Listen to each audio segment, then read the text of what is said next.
Sa kwentong ito, isang grupo ng mga estudyante ang sumama sa isang medical project sa liblib na baryo, pero hindi nila inaasahan ang mga kakatakot na mangyayari.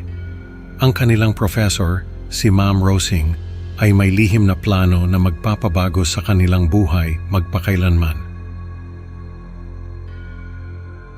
Habang sinusubukan nilang palakasin ang isang elixir, isang kakaibang ritual ang naganap sa isang talon. Ang mga estudyanteng uminom ng elixir ay nagsimulang magbago at naging mga halimaw. Ano nga ba ang tunay na pagkatao ni Ma'am Rosing at ano ang kapalaran ng mga estudyanteng ito? Panoorin niyo ang buong kwento para malaman ang nakakakilabot na katotohanan. Ang nangyari ito nung college pa ako. Isa ako sa mga napiling estudyante na sumama sa isang medical project sa isang liblib na baryo. Ang project na iyon ay pinamumunuan ng isang professor na tawagin na lang natin sa pangalang Ma'am Rosing. Isa sa mga paborito kong professor si Ma'am Rosing. Bukod kasi sa napakagaling niyang doktor ay may alam din siya sa mga halamang gamot. Sabi ni Ma'am Rosing, may isang baryo na gumagamit ng mga halamang gamot na hindi pa natin alam.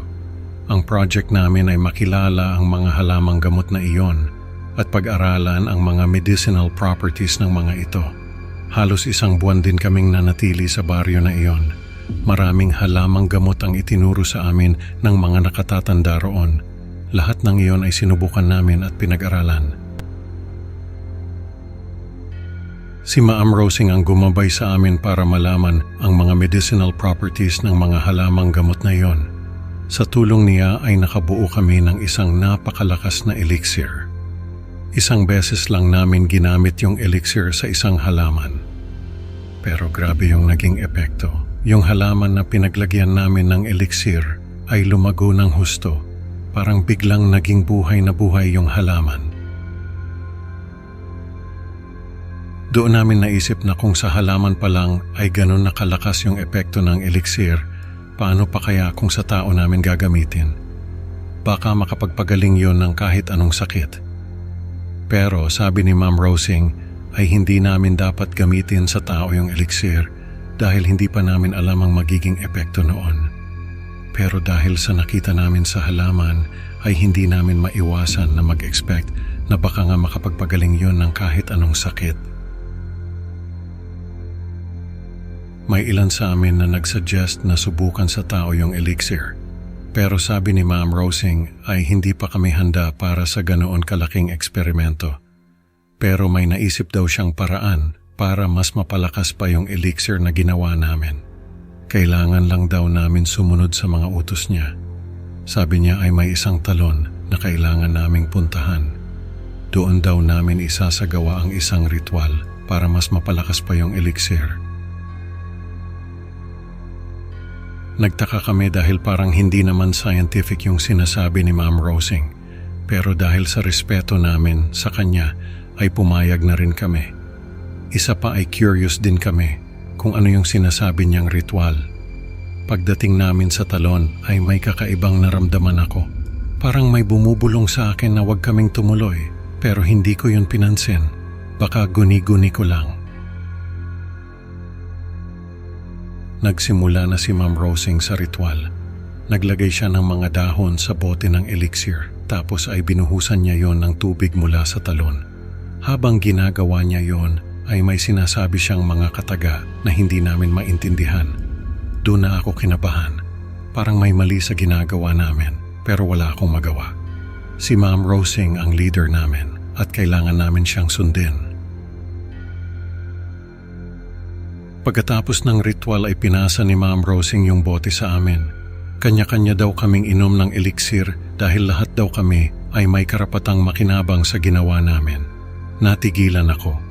Hindi ba't sabi niya ay hindi pa namin dapat gamitin sa tao yung elixir? Bakit niya kami pinapainom ng elixir? May mali talaga. Pero yung iba kong kasama ay agad na uminom ng elixir. Halos kalahati sa amin ang uminom ng elixir. Pero ako at yung iba kong kasama ay hindi talaga uminom. May mali talaga. At hindi nagtagal ay nalaman namin kung ano yung mali. Yung mga kasama namin na uminom ng elixir ay nagsimulang magwala. Nagkikisay sila at nagsusuka. Tapos ay unti-unti silang nagbabago. Yung mga balat nila ay naging kulay berde, yung mga mata nila ay naging kulay pula. Tapos ay nagsilabasan yung mga matutulis na ngipin.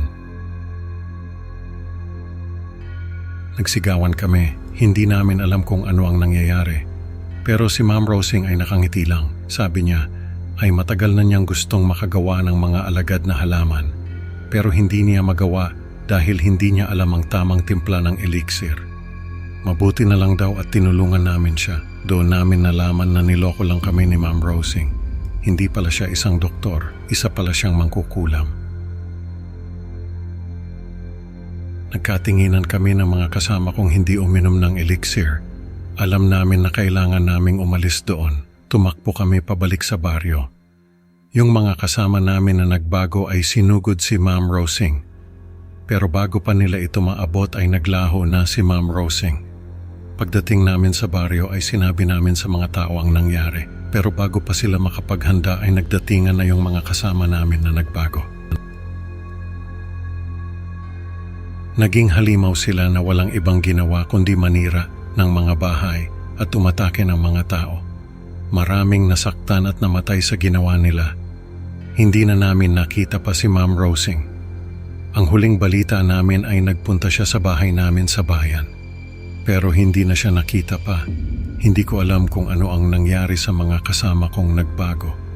Pero sana ay napatay sila ng mga tao sa baryo. Dahil kung hindi, ay baka hanggang ngayon ay nagtatago lang sila sa kung saang gubat at naghihintay ng mga mabibiktima. Hindi ko na rin nalaman kung ano ang nangyari sa baryo na yon. Pero sana ay nakabangon din sila. Hanggang ngayon ay dala ko pa rin ang trauma ng pangyayaring yon. Lagi kong iniisip na baka bumalik si Ma'am Rosing at ang mga alagad niya at kami naman ang puntiryahin. Sana ay hindi na mangyari yon. Ang kwento natin ngayong gabi ay nagtuturo na hindi lahat ng maganda ay dapat subukan, lalo na kung may kakaibang pakiramdam na. Salamat sa pakikinig mga ka-creepy.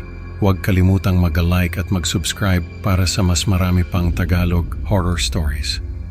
Can't wait to see you sa susunod na upload. Tandaan, minsan ang mga lihim ay mas mabuting hindi nalalaman. Paalam at ingat ka sa mga ritual na hindi mo naiintindihan.